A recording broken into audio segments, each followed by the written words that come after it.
કચ્છના મિર્જાપર ગામના લોકોએ દબાણના વિરોધમાં ચક્કાજામ કરી વિરોધ નોંધાવ્યો। મિર્જાપર ગામના લોકો રસ્તા પર ઉતરી પોતાનો રોષ વ્યક્ત કર્યો। તેમનો આરોપ છે કે વરસાદી વહેણ પર દબાણ કરવામાં આવ્યું। હાઈવે ઉપર લોકો બેસી ગયા હતા। आप જોઈ શકો છો દ્રશ્યોમાં અમે આપને બતાવી રહ્યા છીએ કઈ રીતે હાઈવે ઉપર લોકો બેસી ગયા છે, સૂત્રોચ્ચાર કરીને પોતાનો રોષ વ્યક્ત કરી રહ્યા છે।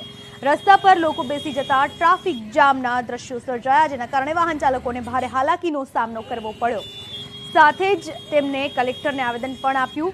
તેમનો આરોપ છે કે અનેકવાર રજૂઆત કરવા છતાં કોઈ જ ઉકેલ નથી આવતો। મિર્જાપરના ગ્રામજનો છે કે જેઓ હાઈવે ઉપર ચક્કાજામ કરીને બેસી ચૂક્યા છે।